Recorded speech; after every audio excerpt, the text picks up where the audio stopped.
बिस्मिल्लाहिर्रहमानिर्रहीम। अस्सलाम वालेकुम। आपकी host professor doctor Zarka Naseem गाली हाजिर है हमेशा की तरह अपनी खूबसूरत नगीनों के साथ। ZNG का मकसद ही नगीनें चुनना और उनकी रोशनी आप तक पहुंचाना है।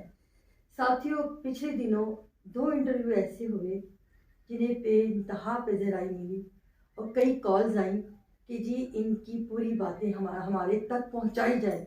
आखिर ये कौन सा ऐसा इतना अच्छा काम कर रहे हैं कि जो हम तक नहीं आ रहा। तो हमने उसी वक्त सोचा कि हम दोनों शख्सियात को इकट्ठा करके आप तक पहुंचाएंगे। उनके पैगामात, उनकी बातें, उनकी मेहनतें कैसे रंग लाई, कैसे वो खुद में अंजुमन बने, कैसे उन्होंने अपने को एक ब्रांड बनाया। एक छोटी सी गुजारिश ज़रूर है, जब आप हमारा इंटरव्यू देख रहे होते हैं, हमारी कोई भी चीज़ देख रहे होते हैं, तो प्लीज़ सब्सक्राइब ज़रूर कर दिया करें, लाइक और व्यूज़ भी कर दिया करें। मुझे बेशुमार कॉल्स आई, बहुत अच्छा लगा, लेकिन अगर आप उनको उधर कमेंट भी करते, लाइक भी करते, तो पूरे मीडिया को भी पता चले कि आप लोग कैसे बेज़राई करते हैं। बाज़ौक़ लोग हैं, आप लोग भी आम लोग नहीं हैं। हमारे नाज़रीन सामाइन जो हैं आम लोग नहीं हैं, ये भी ख़ास है और बाज़ौक़ लोग हैं। तभी तो कॉल करके हमें कहा गया। चलिए जी, चलते हैं उन शख्सियात की तरफ कि जिनके लिए हमें इतना ज़्यादा कहा गया कि हमें इनकी बातें बताई जाए। आज ये कुछ नहीं कहेगी, सब वही कहेंगे, वही बताएंगे। मोहतरम सैयद महफूज कुतुब साहब और मोहतरम इंजीनियर कर्नल मुमताज़ हुसैन साहब, अस्सलाम वालेकुम। वालेकुम अस्सलाम। सबसे पहले तो आपको बहुत मुबारक हो कि आप दोनों के इंटरव्यूज़ पे हमें बेशुमार कॉल्स आई और कहा गया कि इन शख्सियात ने जो जो मेहनत की है, जो काम किए हैं, वो हम तक पहुंचाए जाएं। मैंने उन्हें बताया, जैसे कि आप सबको पता ही है, इनको हमारे नाज़रीन को भी पता चला कि एक राइटर है और एक माशाल्लाह तबसरा भी करते हैं और टेक्सटाइल मिल ओनर है। और फिर उन्होंने जिस तरह मेहनत की है, जो माइंड होते हैं, लोग होते हैं, वो कुछ ना कुछ तख्लीक करते रहते हैं और तख्लीकार को लोग बहुत बेज़राई देते हैं, क्योंकि अल्लाह ने भी उन लोगों को पसंद किया कि मेरा बंदा, मेरा बशर जो है कुछ ना कुछ काम करता है। मैं कुतुब साहब आपसे ही पूछती हूँ कि आपने मुसव्वरी का काम, टेक्सटाइल का तो आपने बड़ी मेहनत की, पिछले इंटरव्यू में आपने बताया भी था। अब हमें ये बताइए कि मुसव्वरी की लाइन में आप कैसे आए और आपने अब तक कितना काम कर लिया आज है, और ये भी हमें बताइए कि कैसे आपका रुझान इस तरफ हुआ। बिस्मिल्लाहिर्रहमानिर्रहीम। कैलीग्राफी का और राइटिंग का, खूबसूरत राइटिंग का, एक तो मेरा जो हैंड राइटिंग शुरू में एक मैंने पहले बताया था कि आम आदमी से ज़रा मुख्तलिफ था, साफ़ सुथरा लिखता था। ये स्कूल के ज़माने में मैं अपने जो छुट्टियों 2 महीने छुट्टियाँ होती थी, उस ज़माने में जो होमवर्क मिला करता था वो मैंने लोग बस पेंसिल कागज से अपना होमवर्क कर लिया, मिला करता था ये हर। तो मैं ये करता था कि मैंने ग्रीन पेन भी रखा होता था, है जी, रेड भी रखा होता था, ब्लू भी रखा होता था, ब्लैक भी रखा होता था। तो मैंने बड़े इवन अपने होमवर्क जो होता ना, बड़ी मेहनत शौक से करने की आदत थी। ये जो है बचपन की, स्कूल के ज़माने की बातें। उसके बाद ये ऐसा ऐसा अपने टेक्सटाइल में मसरूफ़ हो गए बहुत ज़्यादा। तो बहरहाल फिर ये इस ज़माने में मैं कोहिनूर टेक्सटाइल मिल में काम करता था। तो उस ज़माने में पिंडी में मैं एक दिन अखबार में पढ़ा कि वहाँ पे एक पेंटिंग का एग्जीबिशन हो रहा है। तो मैंने उस ज़माने में मैं भी ऐसे कोशिश करता हूँ, पहली दफ़ा भेजता हूँ। तो वहाँ पे ये था कि नेचुरल कुछ शहर के बारे में या नेचुरल ब्यूटी किसी बारे में भी सब्जेक्ट था। तो उस ज़माने में एक दफ़ा ऐसे ही बाज़ार में अभी मुझे के साथ गया हुआ था। तो मोती बाज़ार है वहाँ में बहुत बड़ा, वो पहले एक सड़क जाती है, फिर 2 गलियाँ हो जाती है मोती बाज़ार की। तो वो मैंने वो सीन ऐसे ही आइडिया बना के वो पिक्चर बनाई उस ज़माने में। तो वो मैंने भेज दी, तो बार बार उसमें मुझे फर्स्ट प्राइज़ मिला उस ज़माने में। और वो तस्वीर फिर में वो मुझे बड़े बड़ा कहा कि आप इसका 200 रुपया ले। उस ज़माने में मतलब ये 64 की बात है। बहुत तो अब 400 रुपये ले रहे, मैंने भेजनी नहीं है। वो अब तक ही मेरे पास मजबूत जबरदस्त, वो भी दिखाइएगा नाज़रीन को। माशाल्लाह। वो मेरी पहली तस्वीर थी, मोती बाजार पिंडी में जी, क्या बात है। उसके बाद फिर ऐसा ऐसा शुरू में वहाँ पे कॉलेज टेस्टिंग में जब वहाँ एक मेला लगा करता था, एनुअल मेला लगा करता था, छुट्टी होती थी, तो उसमें भी हमने एक वैसे नए नया कोई आइडिया पे मैंने कहा यहाँ यहाँ एक हट बनाए, हट के अंदर की तस्वीरें बनाई, जो हिस्सा लेना चाहते हिस्सा ले। तो वहाँ भी हमने कैलीग्राफी शौक किया। तो लेकिन एक्चुअली जो कैलीग्राफी का बैठा हुआ था एक दिन ऐसे, तो मैंने सोचा कि यार कोई अच्छा अल्लाह रसूल का नाम लिखते हैं, हाँ जी, दुरूद शरीफ लिखते हैं। तो मैंने एक लिख के देखा, तो एक ऐसे कोई दोस्त आया तो उसको ऐसे पेश किया, उसने बोला कि वो ले गया, तो उसको घर में लगा ली। तो उसको दो दोस्त में नहीं है, तो ये कहाँ से लिए तुमने, ये कहाँ से लिए? तो मुझे कहा यार आप मुझे एक और बना दें, मुझे एक और बना दें।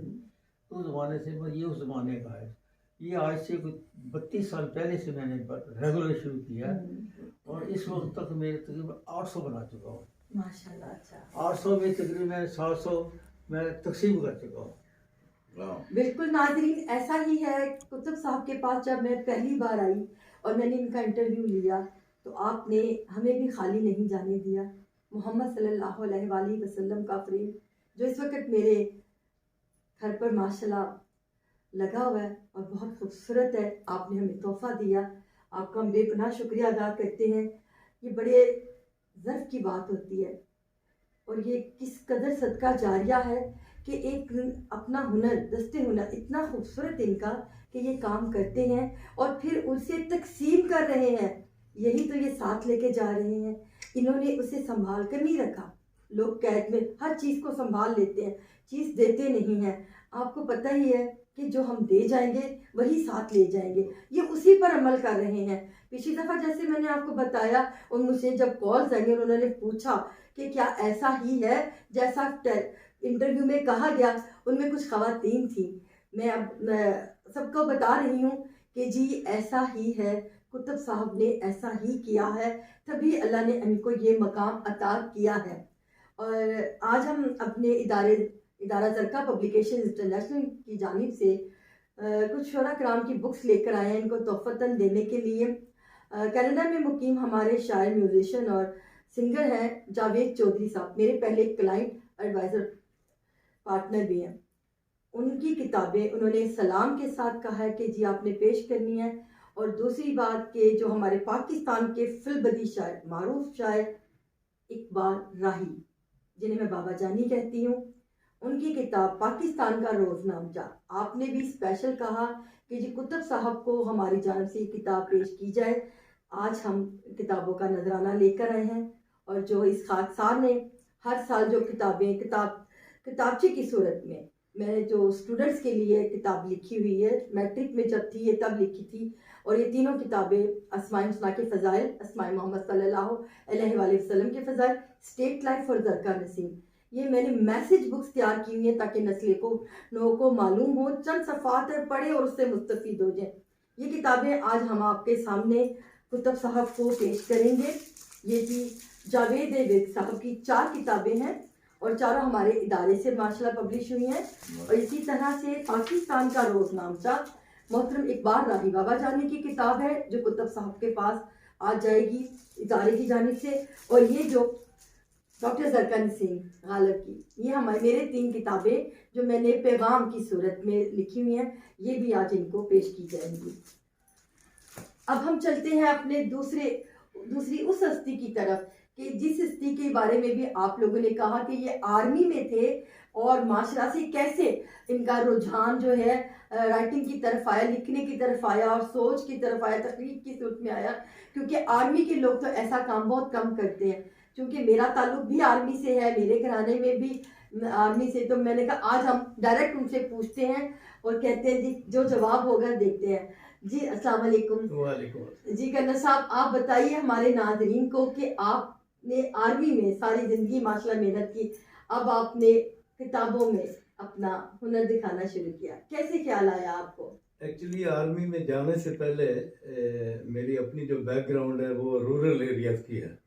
तो जहाँ तक देहाती जिंदगी का ताल्लुक है उसमें कुदरती मनाजर होते हैं और कुदरती अबंडेंट होती है। नेचर जो अपनी शक्ल में वो मौजूद होती है देहाती इलाकों में, जो कि शहरी इलाकों में बहुत कम होती है। पहली बात ये है। दूसरी बात यह है कि मैंने मैट्रिक के बाद एग्रीकल्चर यूनिवर्सिटी में दाखिला लिया। तो एग्रीकल्चर का जहाँ तक ताल्लुक है ज़राअत का, वो तो पूरी की पूरी एनवायरनमेंट के साथ ताल्लुक है, उसका एक्सपोज है। क्योंकि ज़राअत की जो पैदावार है, ज़राअत का लगाना है, जो फसल को काश्त करना है, उसको बोना है, उसकी कटाई वगैरह वगैरह, आखिर तक वो एनवायरनमेंट के ज़ेरे असर रहता है। काश्तकार यही दुआ करता रहता है कि या अल्लाह मेरी इस फसल को रंग लगा, और वो रंग लगेगा अगर उसको प्रॉपर रोशनी मिलेगी, प्रॉपर टेम्परेचर मिलेगा तो वो पकेगी और फिर उसकी जो तमन्ना वो पूरी होगी। ये ताल्लुक हो गया।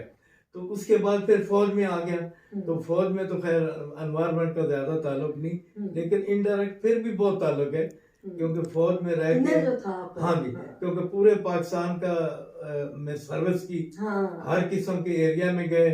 गिलगित कर्दू से लेके रावलपिंडी देख लें, जो प्लेटोज हैं, प्लेन्स हैं, पंजाब वाले एरियाज, मैदानी इलाके, फर्टाइल। उसके बाद आपके आ जाते हैं डेजर्ट्स, आ जाते हैं, चोलिस्तान है। उसके बाद फिर आपके एक समुद्री साहिल आ जाते हैं, जो कोस्टल एरियाज हैं। तो ये इन सब का ताल्लुक कुदरत के साथ है। तो फौज में भी रह के, चूंकि इन हर जगह पे नौकरी की, हर जगह गए, एक्सरसाइजें की, तो वो माहौल का असर फिर अपनी शख्सियत पे भी हुआ। उसके बाद फिर मैंने पक्का एडमिशन ले लिया एमएससी एनवायरमेंटल इंजीनियरिंग में यूईटी लाहौर से। तो करीबन 4 अशरे से मैं एनवायरनमेंट पे काम कर रहा हूँ। माशाल्लाह, 4 दहाइयों से। नाज़रीन ये देखिए कि 4 दहाइयों से माशाल्लाह कर्नल साहब कितना अच्छा काम करें। और दौरे हाजिर को मद्देनजर जानते हुए मैं कहती हूँ कि इन्होंने इतना खूबसूरत टॉपिक चुना हुआ है एनवायरनमेंट। हमारे आदि और बढ़ती पोल्यूशन ने, गाड़ियों के शोर ने, और इन लोगों ने, इन चीज़ों ने ना हमारी जो साहियत है ना, उसको चकनाचूर करके रखती है, हमारी सेहतों को बिल्कुल बर्बाद करके रखती है। और ये इस्लाम के साथ इसको जोड़कर आपने जो काम किया, ये वाकई काबिल सताइश है। शुक्रिया। और अच्छा, मजीद भी आप इसी पर काम करते रहे? मैं अभी इसी पे ज्यादा काम कर रहा हूँ। अच्छा जी। एक तो उम्र का भी तकाजा ये है, और फिर ये भी ख्वाहिश है कि जाते जाते कुछ ना कुछ अपनी सोसाइटी में अल्लाह आपकी लंबी उम्र करे। जो किताबें लिखी टोटल कितनी हो चुकी है? 6 किताबें मैं लिख चुका। उसका फॉरवर्ड लिखा था हकीम सईद साहब ने। हाँ जी। उसके बाद एक environmental degradation, realities and remedies लिखी। वो किताब भी, उसका जो फॉरवर्ड था डॉक्टर AQ खान ने लिखा। उसके बाद मैंने एक किताब लिखी टेक्स्ट बोर्ड के लिए, जो कि 9th और 10th क्लासेस के लिए थी। इसके अलावा और कपल ऑफ बुक्स लिखी। उसके बाद फिर मुझे एहसास हुआ कि इस्लाम तो हमारा बिल्कुल एनवायरनमेंट की हिफाजत का सबक देता है। और जो इस्लामी तालीमात हैं, जो कुरान पाक की शक्ल में या हजूर सल्लल्लाहु अलैहि वसल्लम की हदीस की शक्ल में, वो कुल्ली तौर पे एनवायरनमेंट को प्रिजर्व करने के लिए दर्स दिया जाता है उनमें। मिसाल के तौर पर अगर कुरान पाक की हम मुताला करें तो उसमें अल्लाह ने अपनी वहदानियत और अपनी जब्बारियत और कहारियत को उजागर करने के लिए सिर्फ 7% आयात का तज़किरा किया। इसके अलावा 13% ऐसी आयात हैं जिसमें इबादत का जिक्र है, जिसमें रोज़ा, हज, ज़कात, नमाज, इनका जिक्र है। बाकी जो 80% कुरान पाक है वो टू डे डीलिंग है। और फिर एक बात यह है कि अल्लाह सिर्फ इंसान को नहीं एड्रेस करता, अल्लाह की जो मखलूकात हैं, चाहे वो जिंदा है चाहे वो मुर्दा है, मिसाल के तौर पे जानवर हैं, परिंदे हैं, इसके अलावा रेत है, पत्थर है, पहाड़ है, तो ये सब अल्लाह की मखलूक है, अल्लाह की फैमिली है। सो अल्लाह उन सब की हिफाजत का सबक देता है। इसके बाद हजूर सल्लल्लाहु अलैहि वसल्लम की अहादीस मुबारक, उनके अक़वाल, उनकी जो ट्रेडिशन है, उनका मुताला करें तो वो कुरान पाक की इंटरप्रिटेशन है। जैसे हजरत आयशा ने फरमाया था कि हजूर सल्लल्लाहु अलैहि वसल्लम एक चलता फिरता कुरान पाक है, तो उसमें अगर आप देखें तो वो या सियाह सित्ता की किताबें देख लें या बाकी जो भी किताबें हदीस मुबारका की हैं, वो डे टू डे लाइफ पे है। हजूर सल्लल्लाहु अलैहि वसल्लम ने हमें खाना किस तरह खाना वो सिखाया, पीना किस तरह, कारोबार किस तरह करना। और ये कि इस्लाम ने तो हमें हर चीज की तरबियत दे दी है, हमने कुरान को पढ़ा जरूर है, समझा नहीं है। अब ये देखिए, ये जो दो बड़ी शख्सियात हमारे पास है, ये हमारे कौम का सासा, हमारे मुल्क का फख्र है, हमारे लिए वैसे फख्र है। और मैं कहती हूँ कि हम लोग बहुत खुशकिस्मत है कि जो इनसे मिल रहे हैं, और जो आने वाली नस्लें हैं वो भी इनके तजर्बात से मुस्तफ़ीद होंगी। मुझे इसी तरह से कुतुब साहब आपकी टेक्सटाइल के ऊपर भी बात, जैसे आपने माशाल्लाह, मैंने ये सुना है और देखा गया कि ऑब्जर्वेशन की मेरी एक आदत है कि मैं बहुत मुशाहिदा करती रहती हूँ, खामोश रहकर बड़ी बातें नोट करती हूँ, फिर कलम को जुबान बनाकर लिख देती हूँ। आप की जो खूबसूरत लिखने वाला होता है, खूबसूरत कहने वाला होता है, खूबसूरत बोलने वाला होता है, वो बहुत खूबसूरत इंसान होता है, और अल्लाह ने खूबसूरती को पसंद किया है। अब आप बहुत खूबसूरत लिखते हैं माशाल्लाह कि आपकी राइटिंग, ये जो ये तो अल्लाह का फजल है बेशक कि हम मतलब कि अपना एक माश का तरीका हमारा जो है, एक तो टेक्सटाइल का है, ज़िंदगी रहने अल्लाह ताला कहता दिन आ गया है, माश की तरफ जाओ, कमाओ खाओ, है जी, अच्छा रहो। मस्जिदें कुरान में जो है मस्जिदें अच्छी बनाओ, ये लोग इतराज़ भी करते हैं, लेकिन अल्लाह मस्जिद, इसका मतलब हर चीज़, मस्जिद का मतलब है नमाज के लिए सारी, ये नहीं एक्चुअली मस्जिद का मतलब है अपने घर में मस्जिद है, यहाँ नमाज घर में पढ़ते हैं हम, तो इनको भी इसका साफ सुथरा रखो, बिल्कुल हर जगह को सफाई निस्फ ईमान है, संत फरमाया। लेकिन प्रैक्टिकली हमने ये देखा है कि बहुत कम अमल होता है। प्रैक्टिकल अगर हम लोग कह देते हैं, अमल कम करते हैं, अमल कम करते हैं। खासकर कई मस्जिदों में जो आबाद हैं, पुरानी मस्जिद आबाद है, बड़े बड़े जैसे नीला गुंबद की मस्जिद आबाद है, इतनी पुरानी मस्जिद है, लेकिन देखने को तो ठीक है, नमाज होती है 5 वक्त, लेकिन उसका जो इन्वायरमेंट है ना उनका बिल्कुल ना होने के बराबर है। मतलब वाशरूम यकीन के इतनी ख़राब है कि मैं आपको बर्दाश्त नहीं। अल्लाह ने हमें हुकूकुल इबाद माफ़ नहीं करने, हुकूक अल्लाह वो फिर भी माफ़ कर देंगे, उसमें रिलैक्सेशन है। क्या हम सिर्फ, जो लोग सिर्फ कहते रहते जी मैंने इतनी नमाजें पढ़ी, मैंने इतना कुरान पढ़ा, मैंने इतनी तस्बीह, ये हमें बताने की ज़रूरत है। जो बात आपने पूछी ना, ये बड़ा देखा जाए तो हम हर आदमी जो बैठा होता है पाकिस्तान में, वो सब नमाज और मस्जिदों में ज़्यादा यही होता है कि नमाज 5 वक्त पढ़ो, ये है वो है। हकीकत में ये तो अल्लाह ताला के हुक्म हैं चंद एक, जिनमें से नमाज ज़कात हज है। उससे ये है कि हम पता लगता है ये मुसलमान है, अल्लाह का जो अल्लाह ताला ने जो सबसे अच्छा मजहब जिसके दीन अल्लाह का दूसरा जिसकी लीडर है, बादत खुदा बुजुर्ग तू ही किस्सा मुख्तसर, एक वो है, वो अल्लाह का रसूल। इसका मतलब ये तो काम है, ये इसका समझे कोई सवाल वो तल्लक ही कोई नहीं है, आपको आर्डर दिए ये आप काम करें, बाकी जो काम करने वो है गरीबों की मदद करें, दूसरों की मदद करें, हमसाया करो, यानी यहाँ तक है कि बरतने की चीज़ों को मांगो वो दें, ये पहले ऐसे छोटी छोटी बातों का है जी। और जो आदमी मांगने आता है उसको दे दो, हम कहते हैं यार मांगने वाले आ जाते हैं, वो बंदे खुदा के, तुम भी तो रोज मांगते हो ना, रब से मांगते हैं ना, बिल्कुल। तो वो मांगने आ गया तो दोबारा आ गया, तो फिर उसने कौन सा कसूर कर दिया, तो उसको भी दो, जिसकी जो आस लगी उसकी वो पूरी करो। कहते हैं कि आस भी अल्लाह पाक अल्लाह वालों से लगवाते हैं, हर एक से नहीं लगवाते हैं, अल्लाह भी बंदे अपने मुंतखब कर लेता है। कहना साहब आपका क्या ख्याल है? जैसे कुतुब साहब ने भी बात की, बड़ी खूबसूरत, बहुत उम्दा बात की उन्होंने। खूबसूरत। जहाँ तक हकूकुल्लाह का ताल्लुक है, जिसमें इबादत शामिल है, हज, रोज़ा, नमाज, ज़कात वगैरह, असल में ये फ़राइज़ में तो शामिल है, और ये अल्लाह जो फ़राइज़ हैं उनको माफ़ भी कर सकता है, क्योंकि वो बड़ा गफूर और रहीम है। अल्लाह ने खुद कुरान पाक में फरमाया कि शिर्क के अलावा मैं हर गुनाह आपका माफ़ कर दूंगा अगर आप सही तौर पे तौबा करेंगे। लेकिन इसी नमाज के जरिए बहुत से सबक दिए गए हैं। नमाज एक खाली माथा टेकना नहीं है, बल्कि इसके अंदर फिजिकल एक्सरसाइज भी है, बिल्कुल है, मेंटल एक्सरसाइज भी है, स्पिरिचुअल एक्सरसाइज भी है, और इसमें बहुत सारे सबक मिलते हैं। मिसाल के तौर पे सही वक्त में नमाज पढ़ना, किताब मौकूता लिखा गया कि वक्त पे नमाज पढ़ना, इसका मतलब है कि आप पंक्चुअलिटी को अपनाएं। इसी तरह जब हम जुमा की नमाज का करें तो उसका मतलब है कि 7 दिन के बाद मोहल्ले वाले लोग मस्जिद में जमा हो, तो खाली तकरीर सुनने के लिए नहीं है, आपस में प्रॉब्लम भी डिस्कस करें, एक दूसरे के फैमिली इश्यूज, एक दूसरे को मदद करना। इसी तरह जब हमारी एनुअल गैदरिंग होती है हज की शक्ल में, उसका मतलब है कि दुनिया के तमाम मुसलमान वहां पे जाएं, अपने मसाइल डिस्कस करें।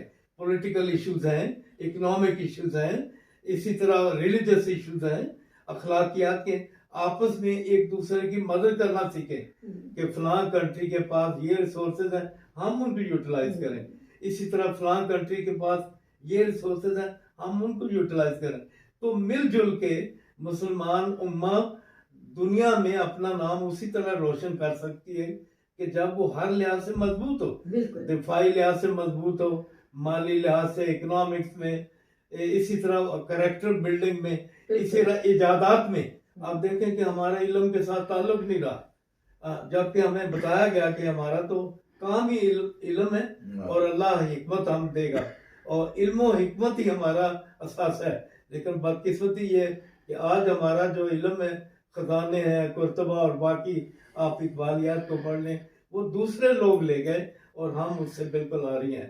तो इस वक्त हमें ये चाहिए कि हम इस्लाम का नारा लेके, इसकी अमली शक्ल में लेके इजादात भी करें, इकोनॉमिक्स को इस्लामाइज करें, अपनी तालीम में इस्लाम डालें, अपने रहन सहन खाने पीने में इस्लाम डालें। अगर इस्लाम से हम हट गए तो हम उन लोगों से भी बदतर होंगे और अल्लाह फिर हमारी जगह और आदमी ले आएगा। पिछले दिनों जो एक वाकया हुआ कि मोहम्मद सल्लल्लाहु अलैहि वसल्लम की बेरुमती की गई है उनके, आप लोगों के ख्याल में क्या, ये सवाल तो बड़ा नाजुक है मगर खैर मैंने तो लिखा भी है, आप लोगों का क्या ख्याल है, क्या वो ठीक अमल था कि जो उस शख्स के साथ इतनी ज्यादती की गई, उसको मारा गया, उसको कत्ल किया गया, सरेआम उसकी लाश को जलाया गया। एक इंसानी लाश को आप पहले इसको बेदर्दी से मारते हैं, फिर उसकी लाश की बेरुमती करते हैं, क्या वो कहीं इस पे सदाकत थी, कहीं इस्लाम का कहीं हुक्म था, वो क्या था? इस्लाम तो अमन का है, अमन का है, अमन का, सलामती का नाम है, इस्लाम का नाम है सलामती, अमन और सलामती है। ये जो बात असल जैसे अभी बात कर रहे थे ये मस्जिदों के बारे में, बाद में हम भी जानते हैं ये मस्जिद शीरा, ये फलाने की, ये ये सारी चीजें, हर मस्जिद है ये फलाने की या फलाने की, या हर चीज़ का नाम है मस्जिद का नाम। और वहाँ पे जो खुतबा होता है, मैं यकीन दिलाता हूँ किसी को ना अरबी आती है, और अब इतना साइंस का दौर आ गया है, मेरा अपना ख्याल है कि जैसे मौलवी खुतबा दे रहा होता है तो वहाँ पे लगानी चाहिए स्क्रीन, जो साथ साथ ट्रांसलेशन हो, बिल्कुल ऐसा होना चाहिए, ताकि क्या कह रहे हैं यकीन करें सारे। किसी मुसलमान ने आज क्या कहा किसी को नहीं पता, तो फायदा क्या उसका, बस टाइम वेस्ट करके आगे सुनकर आगे जी हम लोग ये काम कर रहे हैं। जुमे का हफ्ते को ये जैसे का हफ्ते का है, जुमे का है या हज का है, अब हज पे जाते हैं, वहाँ जाते हैं, वापसी पे हमने उसके लिए क्या लेके जाना है, वो क्या उसके लिए क्या। बहुत शुक्रिया आप दोनों शख्सियात का, इंशाल्लाह ये सिलसिला जारी और सारी रहेगा। वक्त की तंगनामी हमेशा की तरह मैं माजरती चाहती हूँ कि अल्लाह ताला जिंदगियाँ रखे, वक्त आते रहेंगे और हम इंटरव्यू करते रहेंगे, आपके पैगामात लोगों तक पहुँचाते रहेंगे। मैं भी जैसे ये गन्ना साहब ने अपनी जो बुक लिखी हैं, हमारे कुतुब साहब ने इनकी बुक्स का मुताला करने के बाद बहुत खूबसूरत किस्म, बहुत ही खूबसूरत फ्रेम उनको तोहफे में पेश किया है। आज वो भी हम आपको तस्वीर जो हमारी अखबार में रिपोर्ट आएगी इदारे की जानिब से, वो आप पढ़िएगा, उसमें वो तस्वीर होगी। ये नेक लोग हैं जो नेक काम करते हैं और नेक अमल कर रहे हैं। अल्लाह ताला इनको लंबी उम्रें दे, सेहतें दे, और इसी तरह से ये काम करते रहें और हमारे लिए सायादार शजर बनकर रहें।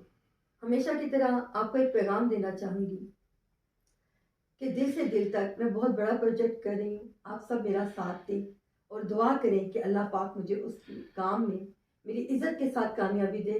दिल से दिल तक मेरा नहीं है, आप सबका प्रोजेक्ट है, आप सबका है और ये उसमें आप सब ने ही आना है और बसना है। अल्लाह ताला हम सबको अपने अमान में रखे, आपका हामी नासिर हो, शाद रहें, आबाद रहें, हमारे साथ रहें। अल्लाह हाफ़िज़।